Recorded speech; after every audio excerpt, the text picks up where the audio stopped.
Super Rugby Power Rankings, folks, for round number 11. A few teams up and down. You guys can let us know your thoughts on how you reckon the teams are ranking. You know who's number 1. And you know who's number 12. I got their jersey on the Moana Pasifika because, geez, that's as close as they've gotten to a win. Will they get a win before here in the end of the season? Still remains to be seen. They've still got a few weeks to get one, but man, they pushed the Blues close.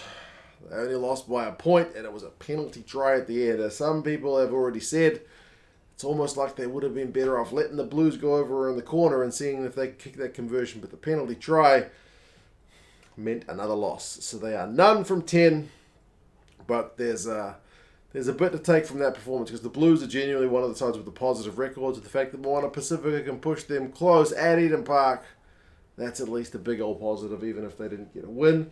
My Highlanders, I want to say my Highlanders, not my Highlanders, your Highlanders, the Highlanders, down 2 spots. They just got outclassed by the Chiefs, didn't they? They didn't even get close. They didn't look close. The Chiefs are above everybody for a reason, and that includes a big gap between them and the Highlanders. So the Highlanders will be particularly disappointed at home to be beaten by as much as they did. The Highlanders have had a bad run, man. They had a couple of games in Australia to at least show us that they are, better than the other teams that they're on with a 3-7 record, but they're looking like teams with a 3-7 record, which includes the Force. Remember, the Force beat the Highlanders. These teams have got the same record. The Highlanders are one below them. The Force, again, similar result with the Highlanders, played the Crusaders and got absolutely outclassed. So these two teams played 2 of the top teams away from home. Well, no, the Highlanders were at home. That's maybe why they dropped more. But they got well beaten. Neither of those games were a contest. And what can I say? They're both losses. A big gap between the kind of haves and the have-nots. The Rebels have gotten 9th. Now, the Rebels of these kind of bottom row teams, like Moana Pasifika, actually gave it a decent crack against the top teams. So all 4 of these teams played teams who we kind of consider genuine contenders in the Blues, the Crusaders, the Chiefs, Brumbies. The Rebels gave it a decent comeback go. They looked dead and buried. And kind of like Moana Pasifika, you maybe question the decision-making at the end.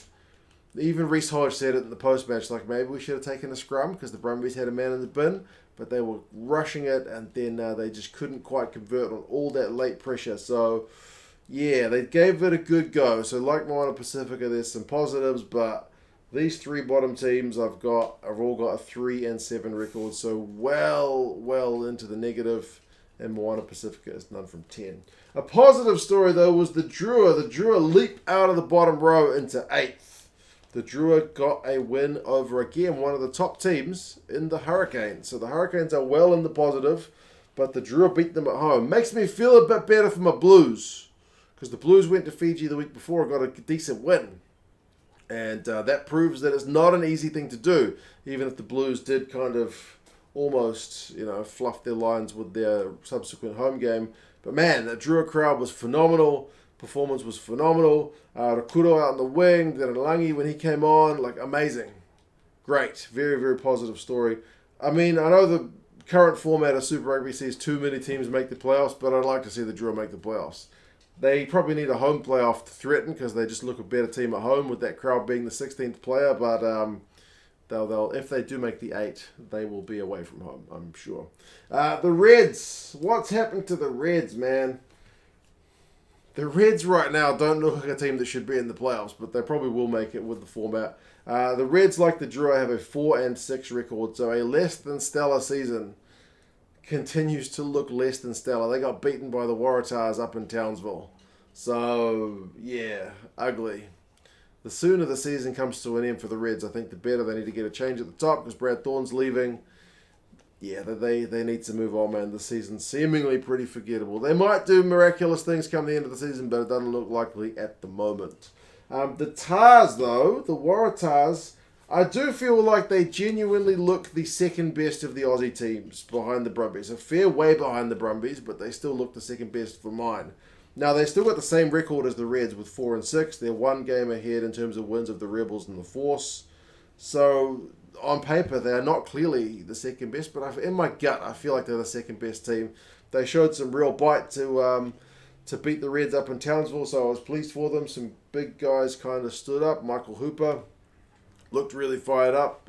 Peach was looking sharp. So, yeah, the Tars are in 6th with that win over the Reds, up a spot. They swapped places, the Reds and the Waratahs. Hurricanes, though, in 5th. Drop out of my top row into the bottom row in 5th. So this is the line where there's the big gap between, as I said, the haves and the have-nots. The Waratahs are a 4 and 6 team, as are the Reds, and then the Hurricanes are a 7 and 3 team. So there's a big gap, man. A big gap. So Hurricanes, despite their loss, still got a positive record, despite Julian Savea equaling Israel Folau's try-scoring record. They couldn't get the away win in Fiji. It's going to prove to be a tough hunting ground for many. They are not the first big team to suffer a loss over in Fiji. The Crusaders had that earlier in the year, so no real shame in that, Hurricanes. But, yeah, 7 and 3 is their record, down a couple of spots. The Brumbies have got up a spot into that top row, up 1. So not convincing against the Rebels. Yeah, there's been a few people saying I've been kind of underrating the Brumbies. Maybe, and I'm maybe overrating the Blues. Like, a thing about the Blues and the Brumbies, I'm pretty sure both of them have only beaten one of kind of like the big teams. Like these teams with positive records. Like the Blues beat the Canes and the Brumbies beat the Blues. But the Canes beat the Brumbies. So I think, yeah, the Brumbies haven't knocked off, I don't think, any of the big guns apart from the Blues, and the Blues likewise. So, yeah, even these teams feel slightly pretenderish compared to the way the Chiefs are playing. But, I mean, the Brumbies still got to win. Even not convincing, you still get a win away from home. You got to give some credit for that. Nola Lucia looked fired up. But, yeah, they'll be a little bit concerned with the way the game ended. My Blues, like I mentioned, I got them down a spot. Despite winning, they are down. They are down a spot with that last-minute penalty try win over the Moana Pasifika boys. I haven't punished them for that, but I've given them the bare minimum for that win. Like, you beat the bottom-ranked team who are winless at home by 1 point. You don't deserve much credit. So it's the minimum for the Blues, which sees them go down. They are replaced in 2nd by the Crusaders. Crusaders, way too good for the Force. McAllister gets a hat-trick, forward dominance. Their record is the same as the Blues, 2 and 3. But they showed, like, they played a bottom-ranked team, and they put them to the sword. Like, that's what you should be doing. Will Jordan was back. Happy days. But for the Chiefs, man, clearly number 1. They are a phenomenal side. They gave the Highlanders a bit of a hiding away from home. Nanawa, Stevenson, ALB, D-Mac running the show, Brad Weber. Goodness gracious me. Can anyone knock the Chiefs off? It's going to be tough. They're playing some good rugby, but knockout rugby can be a bit of a different beast. You guys let us know your thoughts. Where would you rank the teams if you were ranking them? And, yeah, I'll talk to you guys again soon. See you later.